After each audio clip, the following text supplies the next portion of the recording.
Assalamualaikum warahmatullahi wabarakatuh. Rekan-rekan media yang kami hormati, terima kasih sudah berkenan hadir di media launch TPN Ganjar Mahfud di Cemara 19. Hari ini kita akan membahas beberapa hal, terutama tentang potensi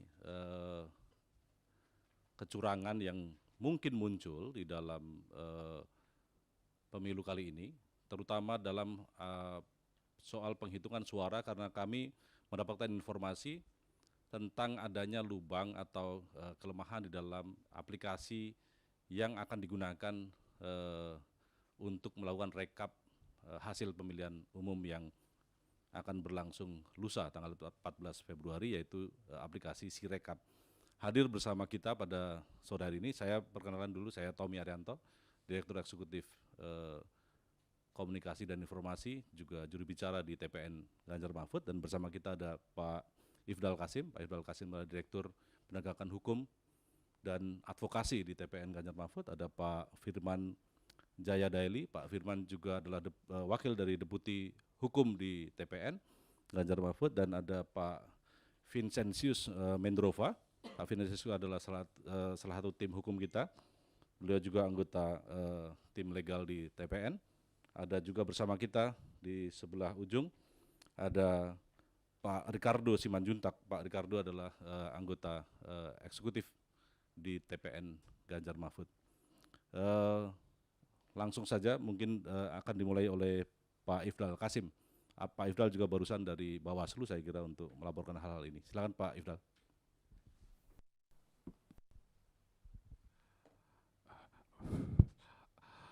Terima kasih.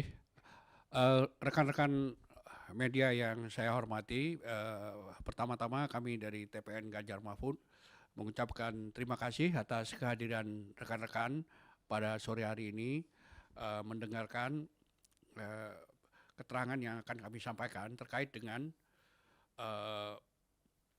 pelanggaran-pelanggaran pemilu yang terus berlangsung menjelang besok akan diadakan pemungutan suara pada hari Rabu besok, ya, 2 hari lagi. Nah, yang pertama kami ingin menyampaikan terkait dengan apa yang baru saja kami laporkan di Bawaslu, yaitu terkait dengan perhitungan suara yang didesain oleh KPU yang ternyata aplikasi berpotensi menguntungkan salah satu pasangan calon. Nanti detailnya akan disampaikan oleh Bang Vincentius yang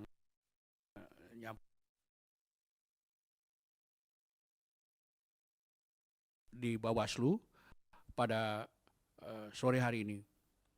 Yang kedua, kami juga belum lama ini menyampaikan menyampaikan permohonan kepada Mahkamah Agung, yaitu persisnya permohonan untuk Mahkamah Agung memberikan fatwa terkait dengan hak pilih dari warga negara yang di tempat tidak memiliki KTP karena sedang ada di tempat yang lain, tapi dia hanya bisa menunjukkan beberapa dokumen yang menunjukkan dia adalah warga negara Republik Indonesia, tetapi sedang berada di tempat lain. Nah, ini banyak orang yang karena mobilitasnya sangat tinggi, kemudian dia tidak KTP-nya mungkin berada di Jawa Tengah atau di Jawa Timur dan sebagainya, ya. Karena itu dia tidak mendapat undangan oleh panitia pemilihan di RT setempat. Nah, karena dia tidak memiliki undangan tersebut, tapi karena dia tidak berada di tempat di rumahnya di mana undangan itu diberikan. Nah, dia mungkin sedang berada di Jakarta. Nah, tapi dia tidak bisa memilih karena tidak memiliki undangan tersebut. Nah, ini yang kita mintakan fatwa bahwa orang-orang yang demikian ini yang tidak menunjukkan tidak mendapat undangan dari panitia pemilihan itu tetap diberikan hak untuk menggunakan hak pilihnya sepanjang dia dapat menunjukkan identitas dia sebagai sebagai warga negara. Nah, ini kan memang sudah ada beberapa putusan pada saat itu. Kita tahu sewaktu Pak Mahfud menjadi ketua MK, ada putusan MK terkait dengan ini yang memberikan keleluasaan kepada warga negara untuk bisa memilih. Tapi kemudian dalam Undang-Undang Pemilu ini kemudian ada pembatasan lagi. Nah, karena itulah kami mengajukan permohonan kepada Mahkamah Agung untuk memberikan fatwa terkait dengan diberikannya kesempatan kepada warga negara yang tidak pada saat pemilihan, katakanlah pada hari Rabu itu dia tidak ada di tempatnya tapi sedang di tempat yang lain. Nah, dia di tempat yang lain itu masih bisa menggunakan hak suaranya sepanjang dia bisa menunjukkan identitasnya sebagai warga negara dengan dokumen yang dia miliki. Nah, itu yang karena banyak warga negara yang demikian ini. Nah, karena hak pilih itu sangat penting, karena itu kami mengajukan permohonan kepada Mahkamah Agung untuk Mahkamah Agung memberikan fatwa kepada KPU untuk kemudian memberi kesempatan kepada orang tersebut untuk menggunakan hak pilihnya. Nah, ini yang kedua. Yang ketiga, nanti rekan-rekan saya juga akan menambahkan. Kami juga mencatat secara umum ya, adanya berbagai pelanggaran pemilu yang akan mempengaruhi preferensi orang dalam memilih. Nah, itu antara lain misalnya yang paling eksesif ya, yang paling besar ya, itu adalah penggunaan fasilitas negara dan penggunaan kebijakan-kebijakan negara yang menguntungkan salah satu pasangan calon. Nah, salah satu kebijakan yang sering yang digunakan untuk menguntungkan salah satu pasangan calon adalah kebijakan bantuan langsung, itu bansos. Kita tahu bansos tiba-tiba jumlahnya membengkak dan dibagikan dengan cara yang berbeda, tidak dengan mekanisme yang seharusnya. Nah, ini memiliki implikasi elektoral yang sangat tinggi dan ini merupakan salah satu ketidaknetralan dari aparat pemerintahan.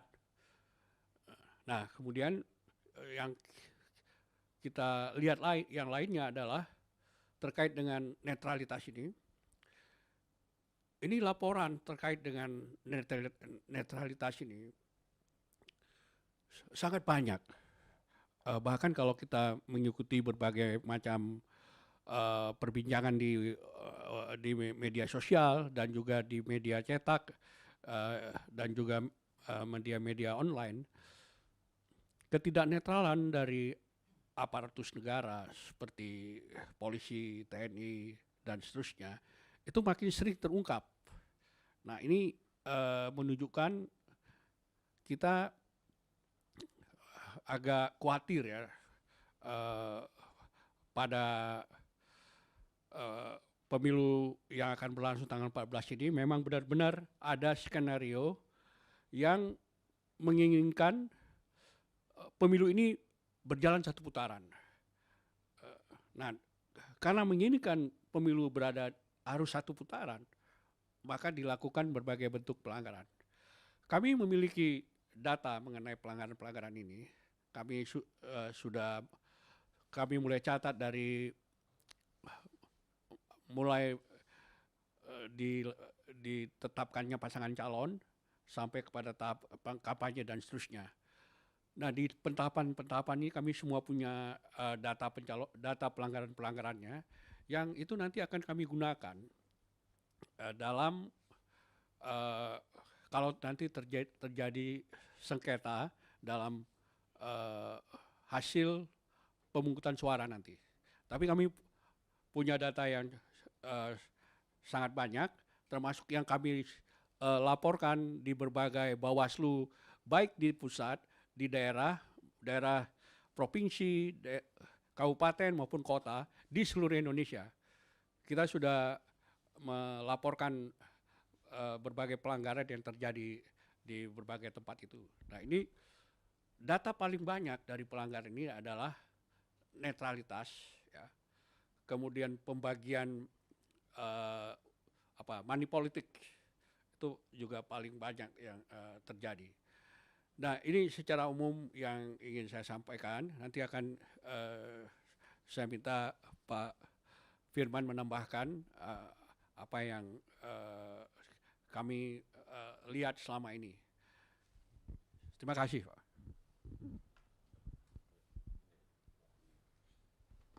Silakan Pak Firman untuk menambahkan. Iya, kami dari Kedeputian Hukum TPN, saya Firman Jaideli, Wakil Deputi, meletakkan dasar-dasar soal yang kami sampaikan ini, dan tentu ditambah lagi, ulang lagi nanti oleh teman-teman. Ada 3 hal yang kami sampaikan.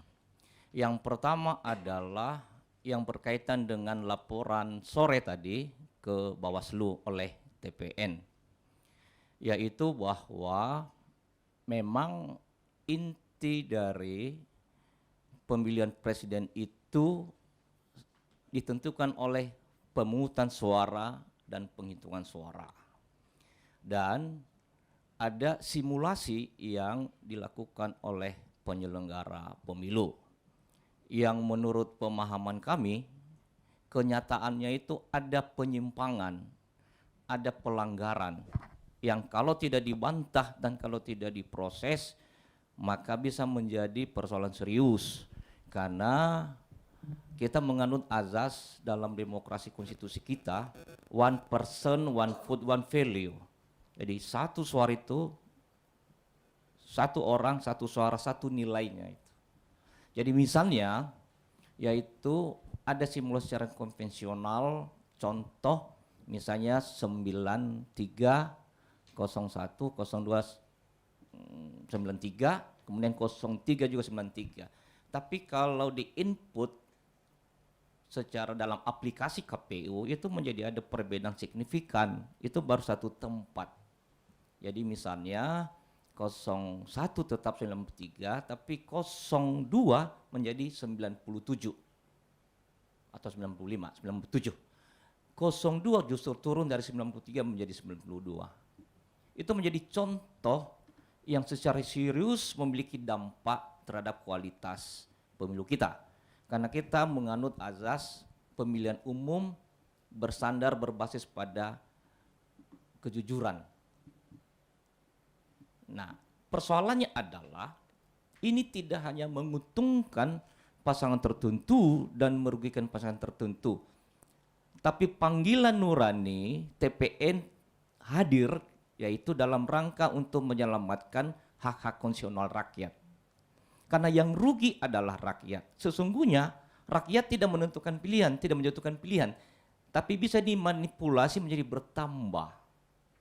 Di situ panggilan nurani TPN untuk merawat Pilpres ini menjadi tetap berbasis pada pemilu yang demokratis, jurdil. Itu pesan moral yang kami sampaikan. Jadi memang sangat penting soal pemungutan suara dan penghitungan suara nantinya kita jaga betul, kita rawat, yang dimana prosesnya itu diawali dari proses tahapan-tahapan ini, contoh dan seterusnya. Sebab kalau tidak dibantah ini, kalau tidak diproses dan kalau kita tidak laporkan, maka bisa menjadi presiden yang kurang baik bagi masa depan kita bersama. Itu secara teknis nanti akan disampaikan oleh teman-teman dari Kedeputian Hukum dan nanti kami tambah lagi kalau ada yang masih kurang. Itu yang pertama. Yang kedua adalah yaitu soal permintaan kita kepada Mahkamah Agung yaitu soal pertimbangan hukum fatwa. Nah, ini dilatar belakangi dari hakikat pemilu itu atau pilpres dalam hal ini adalah dimiliki oleh rakyat. Jadi pemegang tunggal sebetulnya pemilik pilpres ini adalah rakyat. Jadi dari rakyat, oleh rakyat untuk rakyat. Maka posisi penyelenggara pilpres termasuk juga elemen-elemen yang lain harus memfasilitasi sedemikian rupa penggunaan hak konstitusional rakyat ini. Jadi jangan sampai karena persoalan teknis, misalnya karena di satu kota ada tugas tanggung jawab yang dia tidak bisa tinggalkan, maka dia tidak bisa menggunakan hak pilih hanya karena prosedur yang birokratis. Sebetulnya Mahkamah Konstitusi dulu tahun 2009 waktu Ketua Mahkamah Konstitusinya Pak Mahfud MD menghadirkan satu terobosan hukum, yaitu bahwa penggunaan hak suara waktu itu berbasis KTP saja. Cukup KTP. Dan KTP dibawa ke TPS karena memang ada surat suara yang lebih memang itu sekian persen. Nah, oleh karena itu maka kali ini TPN kita tidak melihat dari sudut pandang ini kepentingan siapa, kepentingan paslon dan kepentingan kelompok tertentu, tapi demi untuk kepentingan rakyat, kedaulatan rakyat. Kita ingin Mahkamah Konstitusi dalam 1-2 hari ini mengeluarkan fatwa pertimbangan hukum bagian dari pertimbangan nanti KPU untuk mengeluarkan kebijakan-kebijakan seperti terobosan dalam membantu memfasilitasi rakyat warga negara yang berhak menggunakan suara untuk menggunakan hak suaranya dimanapun, tentu dengan durasi yang sudah tersedia yaitu tanggal 14 Februari 2024. Itu poin penting yang kami sampaikan, yaitu soal bahwa ini hak rakyat, kita semua memfasilitasi terutama penyelenggara dan dengan dukungan bantuan dari pertimbangan hukum Mahkamah Konstitusi supaya rakyat kita lebih cepat, lebih bebas dan lebih langsung bisa menggunakan hak suaranya. Hal yang ketiga adalah kiranya dalam 1-2 hari ini jajaran negara, aparatur negara fokus untuk mengisi tenang, yaitu mempercepat membantu KPU, Bawaslu dan seluruh jajaran dalam rangka untuk menyelenggarakan pemungutan suara, penghitungan suara. Jangan lagi ada berbagai bentuk jenis yang seperti yang disampaikan tadi oleh Mas Ifdal masih menggunakan tupoksinya yang sebetulnya bukan tupoksinya tapi menyalahgunakan kekuasaan demi kepentingan tertentu, kepentingan pasangan tertentu yang merugikan masyarakat, merugikan juga pasangan tertentu. Jadi kita ingatkan ulang bahwa aparat negara netralitas itu bukan di bunyi-bunyian, tapi benar-benar harus dilakukan di berbagai tempat. Misalnya soal kepala desa yang sudah berapa kali disampaikan juga, ya jangan diganggu, ya jangan lagi dipanggil, jangan dimintai pertanggungjawaban dan berbagai bentuk jenis yang lain. Ini 3 catatan pengantar sebetulnya yang kami sampaikan dan secara teknis nanti akan dilengkapi oleh teman-teman dari Kedeputian Hukum TPN. Terima kasih, Mas. Terima kasih Pak Suirman dan Pak Vincent, silakan diulas lebih lanjut tentang teknis tadi aplikasi dan sebagainya. Silakan Pak Vincent. Terima kasih. Mungkin saya lebih kepada teknisnya. Pertama bahwa kita dari Kedeputian Hukum 1-2 hari ini kita menerima berbagai informasi berkaitan dengan aplikasi Sirekap KPU yang dimiliki oleh KPU sendiri. Ini merupakan aplikasi resmi dari KPU yang tujuannya untuk merekapitulasi hasil dari pencoblosan tanggal 14 Februari 2024 ini, yang mana hasil formulir C1 hasilnya ini akan nanti diinput di dalam aplikasi Sirekap yang dimiliki oleh KPU. dari 1-2 hari ini kita menerima berbagai informasi dan juga pengaduan bahwa di dalam aplikasi Sirekap ini ditemukan ada kelemahan. Kita tidak dalam rangka menuduh ada bentuk rekayasa, tapi kita melihat bahasa lebih sederhananya, kita menyederhanakan ini, kita menemukan ada bentuk kelemahan yang dimiliki oleh aplikasi Sirekap ini. Apa kelemahannya? Berdasarkan bukti yang kami miliki, di dalam input yang dilakukan oleh simulasi KPPS, kita melihat bahwa input hasil formulir C1 hasil itu, jika di-input, saya kasih contoh misalnya, itu nomor urut 193, nomor urut 293, nomor urut 393, ini karena simulasi jadi angkanya sama. Namun di hasil dari rekapitulasi aplikasi Sirekap ini, kemudian terjadi kelemahan. Kelemahannya apa? Ada penambahan angka di salah satu nomor urut dan ada pengurangan di salah satu nomor urut. Ya. Kalau kami lihat berdasarkan bukti yang kami miliki ini kita bukan dalam rangka menuduh paslon lain, tetapi di simulasi yang kita dapat ini kenaikan itu terjadi di paslon 02, gitu ya. Dan pengurangan itu terjadi di paslon 03. Ini hasil simulasi. Nah, berdasarkan informasi yang kami dapatkan, bukti-bukti yang kami dapatkan juga, maka kelemahan yang dimiliki oleh aplikasi Sirekap ini, kita melihat bahwa ini penting untuk diinvestigasi lebih lanjut, ya, menjadi atensi daripada Bawaslu RI. Karena apabila di dalam simulasi ini kemudian terjadi pada saat penginputan yang dilakukan oleh petugas KPPS, bisa dibayangkan di seluruh Indonesia kurang lebih ada 850.000 TPS. Kalau terjadi 2-3 penambahan saja suara, ada berapa juta suara yang bertambah akibat dari kelemahan aplikasi Sirekap KPU tersebut. Ya, ini bukan, kita tidak menuduh bahwa ada rekayasa salah satu paslon di sini, tapi berdasarkan bukti simulasi yang kami dapatkan. Berhubung berkaitan dengan itu, maka TPN Ganjar Mahfud, Kedeputian Hukum, telah membuat laporan ke Bawaslu tadi siang. Kita melaporkan berkaitan dengan kelemahan yang dimiliki oleh aplikasi Sirekap ini. Kita minta 3 hal di dalam permohonan kita. Yang pertama adalah ini menjadi atensi daripada Bawaslu untuk dilakukan investigasi, ya. Yang kedua, Bawaslu turut serta dalam mengawasi ini secara langsung. Kalau bisa itu dilakukan pengkajian IT berkaitan dengan aplikasi ini.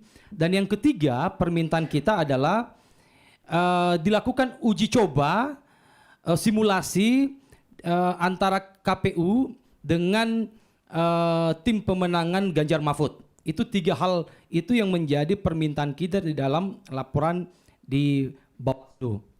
Dan tadi kita sudah menerima, ada tanda terimanya yang sudah kita laporkan. Ini ada tanda terima dari Bawaslu, ya.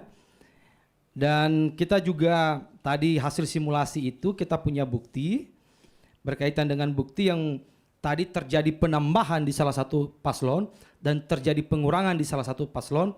Kita punya bukti, contoh-contoh simulasinya ini. Ya, ini misalnya suara di dalam simulasi ini masing-masing paslon ini 93, 01, 0293 dan 0393. Karena ini simulasi sehingga ini disamakan angkanya. Ya.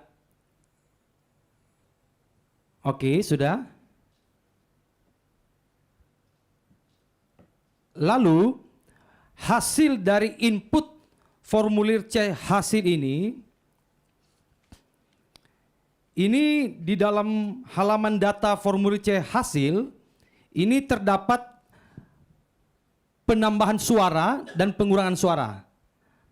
Ya, tadi kalau saya tadi perlihatkan, maka di hasil berikutnya yang akan nanti menjadi informasi kepada publik hasil dalam aplikasi Sirekap ini paslon 01 93, paslon 02 naik dari 93 menjadi 97 dan paslon 03 itu berkurang menjadi 92. Nah, di dalam simulasi ini diberikan catatan. Ada catatannya bahwa hasil OMR dinyatakan tidak sesuai dengan yang tertera pada formulir C hasil oleh KPPS. Artinya memang ada catatan di dalam aplikasi ini menyebutkan bahwa ini ada ketidaksesuaian. Jadi makanya tadi kita juga tidak dalam rangka menuduh, bisa jadi ini adalah kelemahan dalam sistem aplikasi yang dimiliki oleh KPU. Namun tetap saja ini menjadi perhatian kita bersama. Jadi itu yang berkaitan dengan aplikasi Sirekap dan kita sudah laporkan, kita meminta bahwa ini menjadi atensi tinggal terhitung sekarang berarti tinggal 3 hari lagi ya. 3 hari lagi dari sekarang. Nah, kita berharap ini menjadi atensi daripada Bawaslu supaya pada saat proses penginputan ini tidak terjadi permasalahan atau tidak terjadi kelemahan-kelemahan yang bisa merugikan salah satu paslon atau ke semua paslon. Jadi itu yang secara teknis kami laporkan. Mungkin itu saja. Tadi sudah kami sampaikan. Baik, Pak Vincent dan mungkin Pak Ricardo mau menambahkan. Pak Ricardo, ada yang mau ditambah nggak? Nggak ada? Nggak, cukup ya. Baik, demikian rekan-rekan. Apa yang sudah dilaporkan oleh TPN, tim legal TPN pada hari ini dan beberapa hari yang lalu, saya kira ada 3 poin itu. Dan kalau ada yang ingin diklarifikasi atau ditanyakan lebih lanjut, silakan kami berikan kesempatan pada rekan-rekan media. Silakan kalau ada yang mau bertanya. Silakan Pak Mas.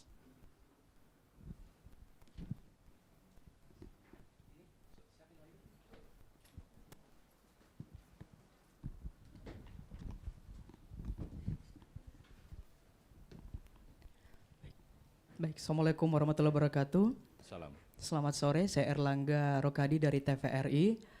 Terima kasih tadi penjelasannya ada beberapa hal poin penting, ada 3 hal ya saya catat juga di sini. Kalau tadi soal poin pertama yang disampaikan secara detail tadi sudah jelas menurut kami, tinggal bagaimana nanti Bawaslu yang seperti sesuai harapannya atensinya betul-betul karena tinggal beberapa hari lagi nih, penting juga untuk itu.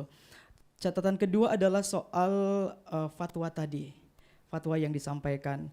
Saya mau tanyakan soal seberapa penting, seberapa berpengaruh, dan seberapa kuat fatwa yang diminta oleh teman-teman TPN Ganjar Mahfud ini untuk betul-betul nanti bisa diimplementasikan atau direalisasikan oleh KPU. Hanya menggunakan KTP saja sudah bisa mencoblos seperti itu. Karena saya juga ini dari daerah, dari Sulsel, datang ke Jakarta untuk bekerja dan bingung juga kalau nanti mau menggunakan hak pilih karena kan untuk DPTB sendiri sudah ditutup 7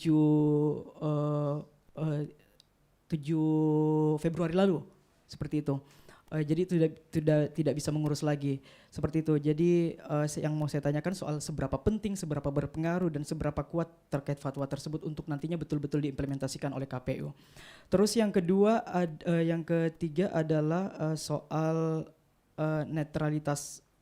Soal tadi permintaan ke MK soal fatwa tersebut masih berkaitan dengan hal yang baru saya sampaikan adalah apa ini peluangnya dianggap bisa betul-betul diimplementasikan karena waktunya dianggap tidak mepet karena kita sudah di tanggal 12 Februari, beberapa hari lagi nih, bahkan udah bisa dihitung jam juga seperti itu. Hanya 2 poin itu, terima kasih saja. Baik Mas Erlangga, saya kira langsung saja Mas Firman atau Mas Firman, silakan Pak. Dalam bernegara kita harus optimis dan berpengharapan. Apalagi dengan sekarang proses percepatan sarana prasarana fasilitas Bisa, kok, Mas. Jadi pernah dulu 1 hari sebelum pemungutan suara tahun 2009, MK mengeluarkan pertimbangan waktu itu, dan bisa, apalagi sekarang udah berapa tahun, 25 tahun. Jadi pada dasarnya bisa. Nah, dampaknya tentu terutama bagi rakyat yang nanti dalam pertimbangan hukum itu memudahkan, memfasilitasi bagi KPU untuk bisa membuka ruang bagi warga negara secara prinsipil menggunakan hak suaranya. Jadi tidak berbelit-belit lagi dengan berbagai prosedur, mekanisme administrasi, tempat dan seterusnya. Itu inti sebenarnya. Soal bisa, itu apalagi sekarang masih tanggal 12. Itu aja yang pertama ya. Nah, nanti teman-teman yang menambah ya. Silakan. Baik Mas, mungkin saya perlu berikan informasinya ya. Fatwa yang kami minta itu pada tanggal 7 Februari. Berarti kan sekarang sudah tanggal 12. Nah, artinya kan kalau Mahkamah Agung menganggap permohonan kami ini penting sekali bagi membela hak pilih dari warga negara, pasti ini sudah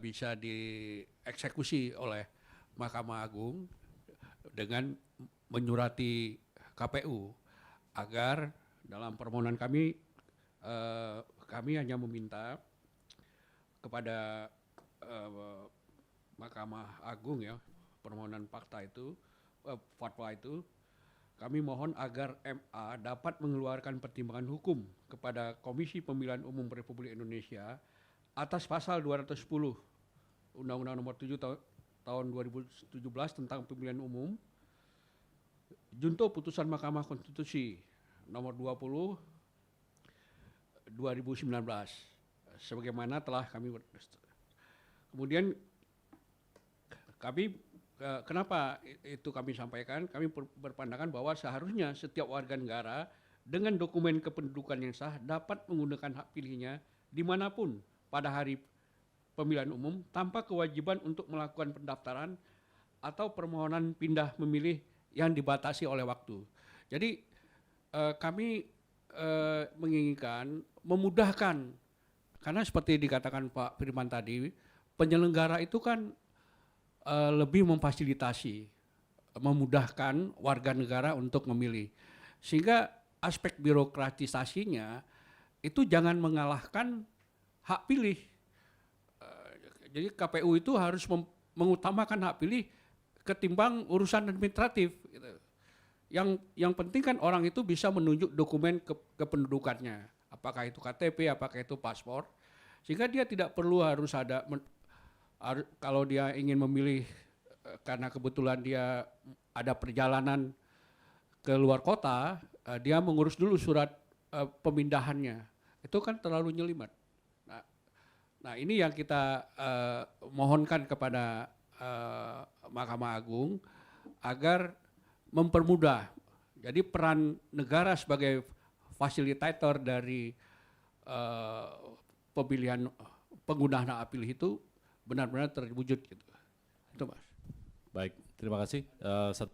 Silakan. Oh, silakan. Ya, pada prinsipnya adalah hak dari setiap warga negara untuk ikut memilih, dan juga keinginan dari satu negara untuk warganya ikut berpartisipasi aktif gitu. Semakin dia banyak, artinya semakin tingkat partisipasi itu timbul, maka semakin baik, semakin merata dasar dari hak rakyat itu dilakukan. Nah, sebenarnya salah satu yang sangat berhubungan dengan tadi pertanyaan tadi kan, ya kan? Ternyata salah satu dari awak media ini harus meninggalkan tempatnya dan ada di sini sekarang, gitu kan? Nah, jadi kalau misalnya katakanlah kalau batas kemarin tanggal 7, proses pergerakan dari tanggal 7 ke sekarang juga cukup banyak. Jadi semua orang-orang tadi tidak mempunyai dasar untuk bisa menjalankan hak pilihnya di wilayah dia sedang berada gitu. Padahal dia punya identitas yang sangat memungkinkan juga untuk memastikan tidak akan ada double gitu. Sistem tetap baik gitu ya, tapi memang upaya untuk menutup celah tadi ini yang menjadi dasar dari kita untuk meminta adanya satu kepastian terhadap pelaksanaan hak itu agar partisipasi mayoritas tadi itu bisa berjalan untuk seluruh warga. Saya pikir begitu. Ya. Terima kasih Pak Ricardo. Silakan Mas. Cek. Ya, Assalamualaikum warahmatullahi wabarakatuh. Saya Hafid dari Forum Keadilan.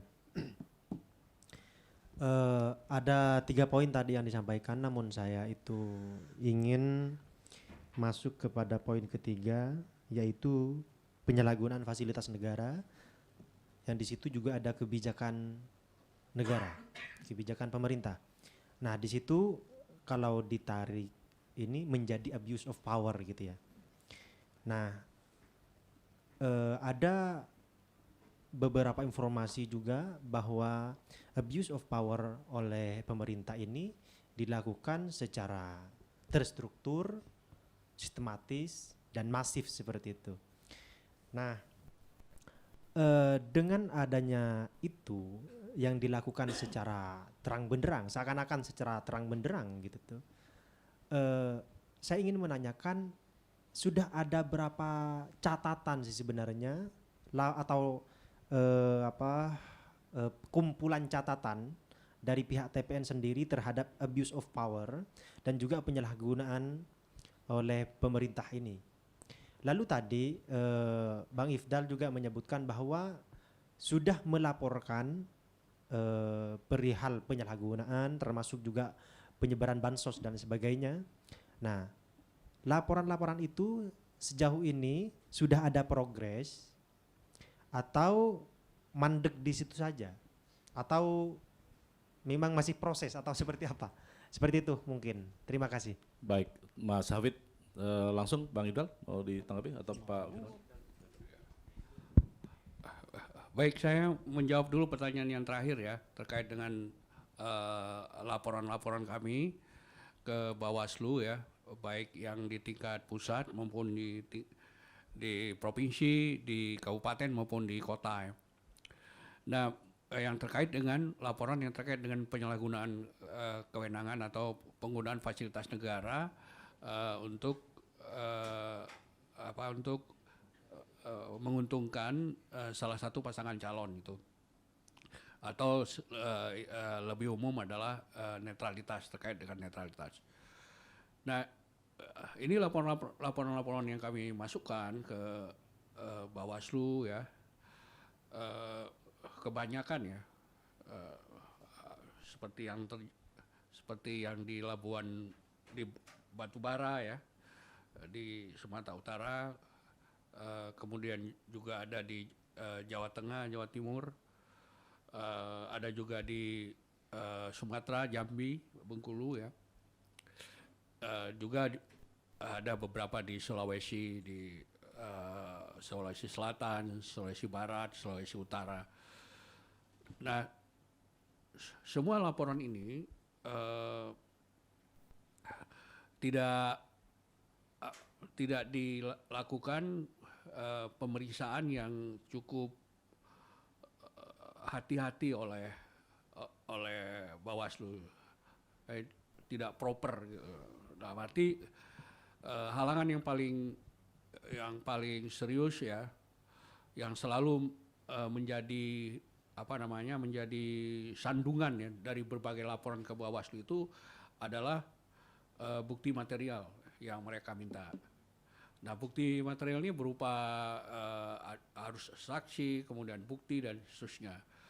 Nah, sekarang untuk bukti material seperti itu, katakanlah seperti kasus yang terjadi di Batubara, itu untuk mencari saksi untuk peristiwa seperti itu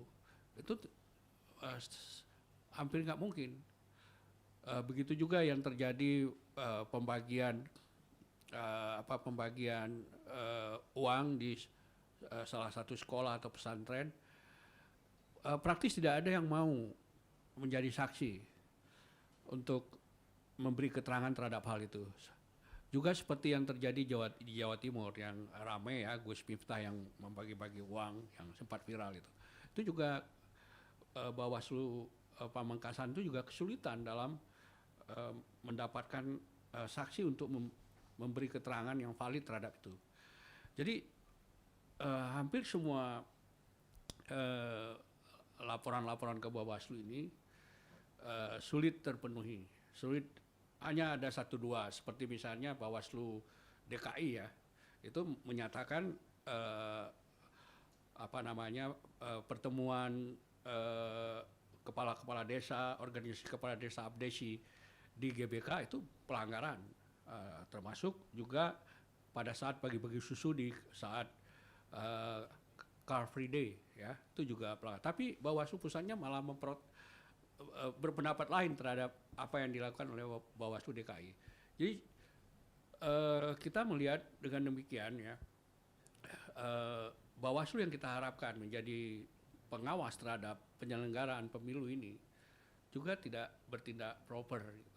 Ini juga satu masalah terkait dengan pelanggaran-pelanggaran ini. Sementara laporan yang anda sebut tadi sebagai sistematis, terstruktur dan masif itu, TSM itulah harus dilaporkan ke Bawaslu, bukan ke MK lagi kan.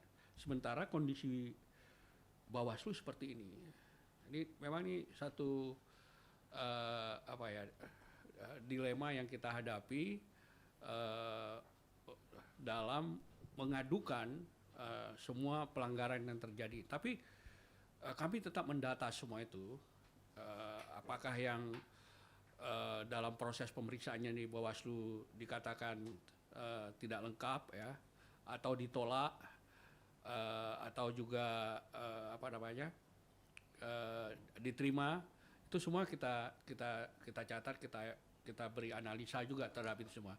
Kami juga TPN pasangan Pak Ganjar Pak Mahfud itu juga mendapat panggilan juga dari Bawaslu karena ada juga pengaduan terhadap kami ya, misalnya pengaduan yang sebetulnya tidak begitu tepat tapi diproses oleh Bawaslu, yaitu pada saat Pak Mahfud ditetapkan nomor urutnya dengan Pak Ganjar itu, dia kan berpantun. Nah, pantunnya itu dianggap mencuri start kampanye gitu. Jadi padahal kan belum kampanye gitu. Dan peristiwanya itu kan peristiwa yang diselenggarakan oleh KPU gitu. Tapi itu diterima oleh Bawaslu dan akhirnya terjadi sidang dengan Bawaslu pusat gitu. Nah, sementara pada kasus-kasus yang lain